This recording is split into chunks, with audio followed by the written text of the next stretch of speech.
Welcome to the AI Applied podcast. I'm your host, Jaden Schaefer. Each week, I cover breaking AI news, tools, and interview experts giving you actionable tips on applying AI into your career, job, workflows, and life. Make sure that you go to aibox.ai, link in the show notes, to join the waitlist for our new AI platform. We're going to be launching an incredible platform that allows you to build anything you want with workflows in AI. So you're able to chain together ChatGPT and image generators and audio generators to make really powerful apps for your organization, or you can host them on our marketplace and actually generate royalties from them. So make sure to go to aibox.ai and join the waitlist. In addition, if you like the podcast, if you could do me a massive favor and please leave us a review on Apple or Spotify or wherever you listen to your podcast. This helps me be able to get better guests on here as they check the reviews to see how you guys are liking it. So if you could please do that, I would really appreciate it. Today on the podcast, we are going to be talking about the financial landscape, wealth management specifically, and how this is going to be impacted by AI. There was recently a wealth manager who said he made some pretty audacious claims about what he thinks is going to happen. So today on the podcast, we're going to be diving into all of that.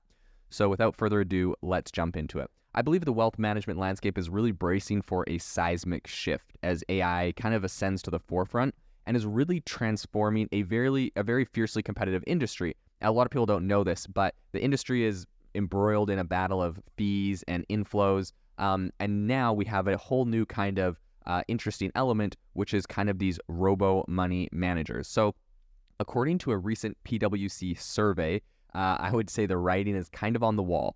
One out of every 6 asset and wealth management firms could either be acquired or shut down within the next 5 years. And a lot of this is just due to AI and the impact that it is currently having on the market and how we are seeing it proliferate. So Paul Meeks, who is a portfolio manager at Independent Solutions Wealth Management, he put it, he wasn't too optimistic. He said, the tech carnage should be significant. He said this because he's been navigating, he's essentially been working in the financial industry since the late 80s, and he foresees that the smaller players are going to be, quote, forced to consolidate. And he believes that that they're essentially going to have to channel considerable resources into, quote, game-changing technology that will replace existing firms if they don't circle the wagons. I think that this whole concept of having AI manage your money, I think this is more than just a buzzword. I think it's something that's actually picking up a lot of steam. Sophisticated AI-driven models are preparing investors for not only, wealth building today, but also for retirement planning for tomorrow. And it seems that this innovation is definitely making its mark as more people are starting to adopt a lot of technology, as a lot of this is being integrated into current solutions. This is having, I think, a pretty profound impact. Consumers don't seem to care, right? Like if, and here's like a really easy way to think about this. If I were to come to you and say, hey, I could get you a wealth manager, they are averaging a 9% return on the stock market. That's great. I also have this AI and, we've trained it off of a model and it's, we retroactively ran what its strategy was. And we're forecasting this thing's going to do 12%. Like, what would you do? The average Joe that doesn't know anything would probably go with the 12% AI. Now, is there going to be some black swan event and maybe a real-time money manager could, react faster and save you money? There's a potential case for that. There's also a potential case that the money manager is asleep when a black swan event happens and the AI is awake monitoring the situation 24/7, 5 milliseconds after, a missile hits a grain silo in the Ukraine that's going to skyrocket grain prices. That AI knows about it and can make some sort of movement. So there's all sorts of really complex arguments. There's a lot of ethical questions around this. But I really do believe that AI is going to be able to essentially do a much better job, potentially, right? But I think it's definitely going to be giving money managers a run for their money. And this is not something that is, I would say that people should take lightly. I think this is going to have a significant impact on the industry. Big names like Vanguard, Schwab, Fidelity, Betterment, and Acorns are already in the game. They're invested in and offering robo-advising services.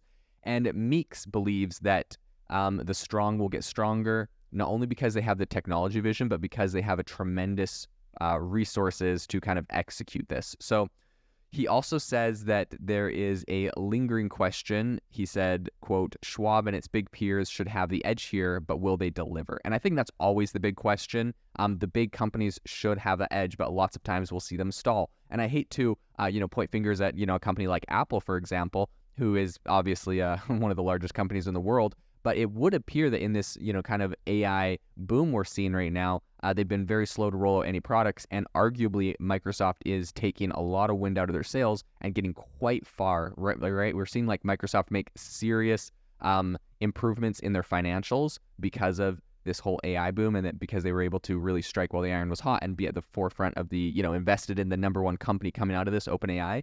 And so I think we're going to see the same thing in the financial services. You really need these big, you really need these big financial firms to invest heavily in AI, or they will be left behind. I think the tidal wave of tech is already kind of reshaping the financial landscape. PwC anticipates that robo-advisors will manage around $6 trillion by 2027. Absolutely incredible. And this emerging demand for digital investment advice is translating into strategic moves across the industry, with 341 M&A deals in the wealth management sector last year. That's an 11% increase from 2021, which was a decade high.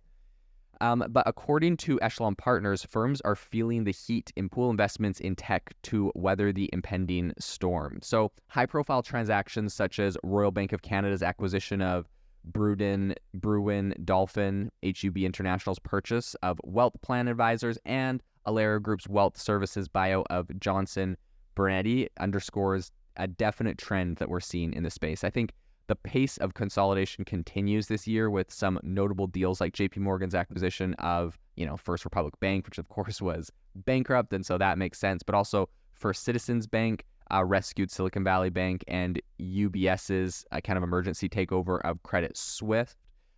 We're seeing a lot of different banks see some serious issues, right? There's consolidation, and a lot of that too has external factors, interest rates, and, there's all sorts of complaints, but we're seeing banks go insolvent. We're seeing consolidation in the market. This is only going to accelerate, in my opinion. And because of the fee structures and the incentives at these companies, I think AI is definitely going to get implemented, right? Like, I know this is hindsight 2020, whatever. This is probably not the greatest example in the world, but you can imagine a world where, Silicon Valley Bank says, hey, our financials aren't looking too great. We're spending a lot of money on our managers. If we swapped all of our, humans for an AI, we could cut costs by 30% and maybe not get to such a dangerous place where the whole company goes insolvent. If that offer and that option was on the table in front of them, I guarantee they will take it. And, we're seeing a lot of banks go insolvent. So it's kind of like whose shoe will fall next, right? Essentially, you can predict which banks are going to go insolvent because their stock prices will absolutely get hammered. That's the market saying, we believe you're the weakest link in the chain. You're the next one to go. And so, of course, the Fed is trying to stop contagion. There's a lot going on there. But when these companies feel like, hey, we are being looked at as weak, they know their stock price is going to tumble. For example, with like First Republic Bank, they were biding their time. They knew when they had to report their quarterly results. They knew that that was kind of the nail in the coffin for them, and it was, right? They inevitably had to be acquired. But they were trying to kind of hold on for dear life. Now, let's say they had to report their quarterly results and they laid off, 50% of their wealth managers, replaced them with AI, saw massive gains in profit. That could have been what, maybe was able to keep them independent and afloat because it looks great to investors, blah, blah, blah.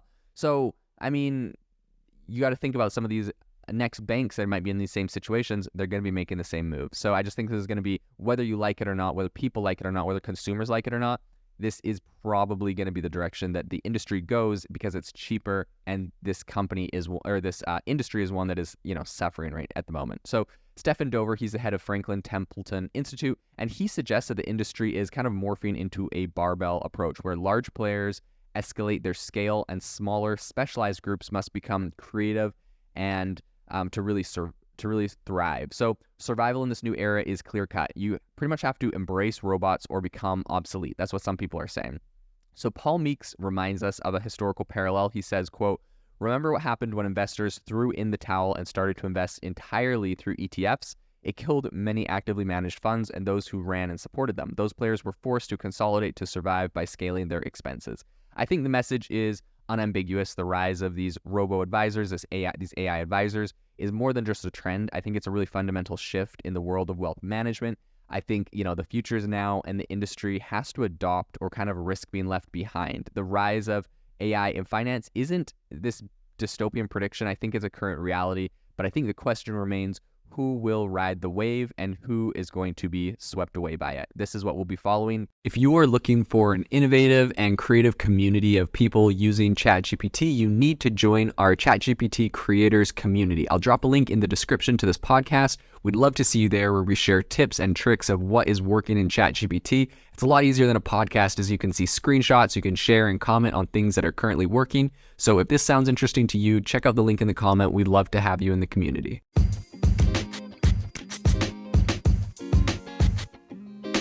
Thank you for tuning in to the AI Applied podcast. Make sure to rate this wherever you listen to your podcasts, and have a fantastic rest of your day.